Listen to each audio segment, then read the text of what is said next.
जिसके शरीर में स्वच्छ रक्त संचार हो रहा है, जिसके चौड़े कंधे, सुंदर मजबूत दो हाथ है, जिसका वजन भी अच्छा है, ऐसा व्यक्ति अगर दूसरों से सहायता मांगता है तो आप उसे क्या कहेंगे, उसके बारे में क्या सोचेंगे? अवश्य वह सर्वांग संपन्न होकर भी अपंग कहलाएगा। आप ऐसे अपंग मत बनिए, आप सामर्थ्यवान बनकर दिखाए, आप ऐसे बनकर दिखाए कि लोग आपसे सहायता पाने की चेष्टा करें। क्या आपको पता है कि आप जिन लोगों को जानते हैं उनमें बहुत से ऐसे जिन्हें किसी दूसरों से सहायता की प्रतीक्षा है। सही बात तो यह है कि उनमें से बहुत से लोगों को इस बात का भी पता नहीं उन्हें जो सहायता चाहिए वो कहां से मिलने वाली है। फिर भी वे इंतजार करते, सोचते रहते कि बस अब उनका काम बनने वाला है, उन्नति के द्वार खुलने वाले हैं, कोई उनकी मदद के लिए आएगा, उनके सारे कष्ट दूर हो जाएंगे। क्या ऐसा संभव है? वास्तव में कोई किसी की सहायता करता है? ऐसे सोचने वालों ने अपने गिरबान में झांक कर देखना चाहिए, क्या उन्होंने किसी दूसरों की कितनी सहायता की, उन्होंने आज तक किसकी कितनी मदद की है?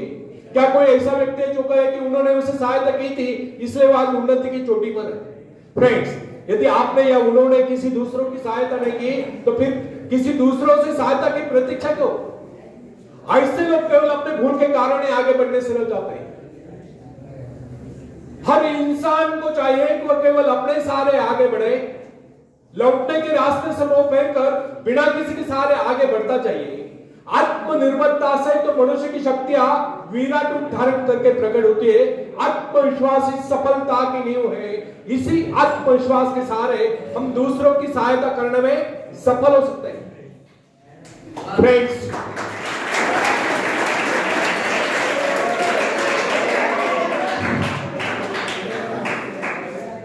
एक बहुत बड़े प्रबंधक एडमिनिस्ट्रेटर का कहना है, मैं अपने बेटे को ऐसी कंपनी नियुक्त करना चाहता हूं जहां उसे कठिनाइयों का सामना करना पड़े, क्योंकि इससे उसकी सहन शक्ति और कुशलता विकसित होगी। यदि मैं उसे अपने कंपनी में रखूंगा तो वो मेरे भरोसे बैठा रहेगा, हर निर्णय के लिए वो मेरा मुंह ताकता रहेगा, उसमें ठहरे हुए पानी की तरह सड़ान उत्पन्न होगी। आप सभी जानते हैं, ठहरे हुए पानी पर मच्छर मुंगुनाते हैं तो बहते हुए पानी पर राजस करते हैं। कितने सुंदर विचार थे उस व्यक्ति के। अगर हम माँ बाप अपने पुत्र या पौत्र के लिए इस प्रकार के उच्च विचार रखते हैं तो अवश्य वे उनके भाग्य विधाता बन जाएंगे। जो माँ बाप अपने बेटों या बेटियों को अधिक लाड प्यार से बिगाड़ देते हैं कि बच्चा जब चाहे स्कूल जाए, जब चाहे कॉलेज जाए, जब चाहे छुट्टी कर ले, जब चाहे काम पर जाए, जब चाहे छुट्टी कर ले, तो ऐसे बच्चे भविष्य में कुछ नहीं कर पाते हैं, उनका तो भविष्य नष्ट होता है। अपनी शक्ति पर स्वयं ही भरोसा करना पड़ता है, अपने कार्य स्वयं करने वाले सफल होते हैं। इसी से मानव के चरित्र का निर्माण होता है। जिन बच्चों को यह पता हो जाता है कि वे अपने माँ बाप के सहारे जीवित रह सकते हैं, वे अपने बल पर कोई भी कार्य समर्थ होकर भी कर नहीं पाते हैं, वे वैसी कोशिश भी नहीं करते हैं। जबकि उन्हें समझना चाहिए माँ बाप तो सदा के लिए उनके आश्रयदाता नहीं बन पाएंगे। एक दिन तो ऐसा आने वाला है जब उन्हें अलग अलग जीवन बिताना ही पड़ेगा, तब ऐसे लोगों को भयंकर मुश्किलों का सामना करना पड़ता है। इसलिए फ्रेंड्स, यदि आरंभ से अपने कार्य स्वयं करने की आदत डाली जाए तो यह आदत आपके भविष्य के लिए बहुत ही लाभकारी सिद्ध होगी। जब चाहे इस शक्ति के सहारे आप जमीन पर पांव टिकाकर आगे बढ़ सकते हैं। सफल वही होता है जो अपनी शक्ति पर भरोसा करता है। अपने काम स्वयं करने वाले सफल होते हैं। दूसरों के सहारे आगे बढ़ने वाले अक्सर भंवर में फंस जाया करते हैं। फ्रेंड्स, जिस नाव की पतवार आपके हाथ में नहीं, वह नाव आपको पार करा दे, इस बात की क्या गारंटी? आपका जीवन तो उसके हाथ में है जिसके हाथ में नाव की पतवार हो। वह चाहे तो आपको डुबो दे, चाहे पार करा दे। फ्रेंड्स, जब नदी में बाढ़ आती है तब जो साहसी है, जिसे अपनी शक्तियों पर पूरा विश्वास है, वह तो तय कर उस पार चला जाएगा। लेकिन जो डरपोक पर कायर है, वो तो बीच मझधार में डूबकर अपनी जान दे देगा। सहायता पाना और सहायता की प्रतीक्षा करना दोनों ही बातें प्रगति की राह में बाधा है। अतः हर युवक या युवती के लिए आवश्यक है वे शुरू से ही अपने काम स्वयं करने की आदत डालें।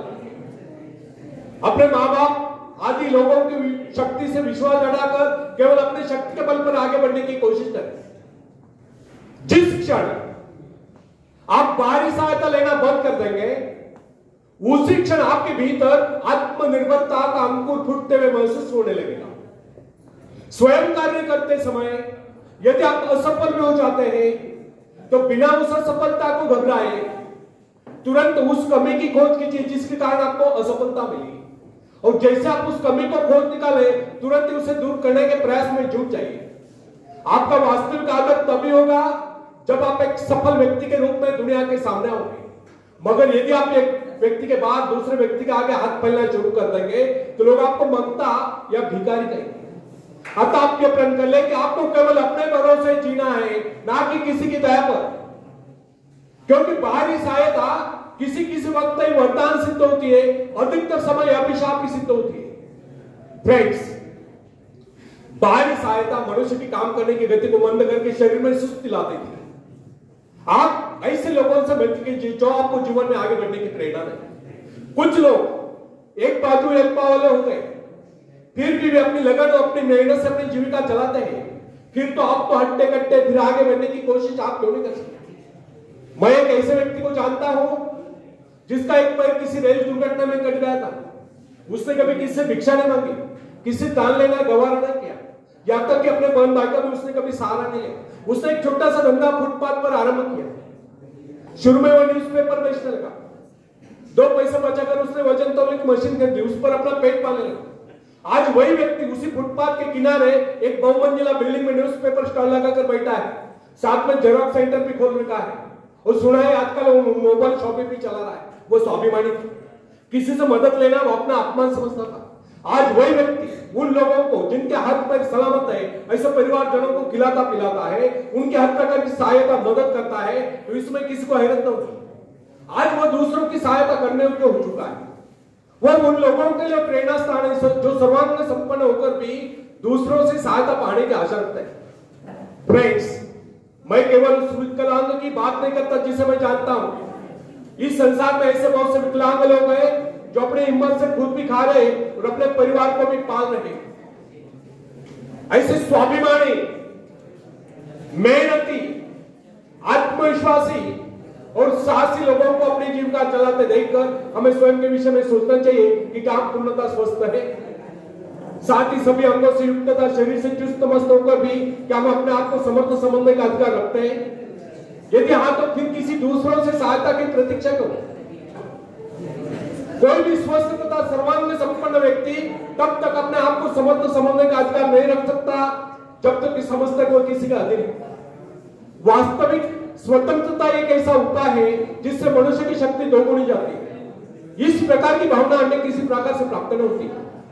फ्रेंड्स, जब कोई युवक या युवती अपने हिम्मत की सहारे किसी व्यापार में उतरता है तो उसके मन में एक श्रेष्ठ भावना अवश्य उत्पन्न होती है। यही भावना उसे प्रसन्नता प्रदान करती है। इससे पहले किसी के अधीन रहकर चाहे वह कितना ही बड़ा कारोबार क्यों न कर चुका हो, परंतु उसे स्वतंत्रता से अपने आत्मविश्वास के सहारे साहस के साथ काम करने में एक नए आनंद का एहसास होता है। फ्रेंड्स,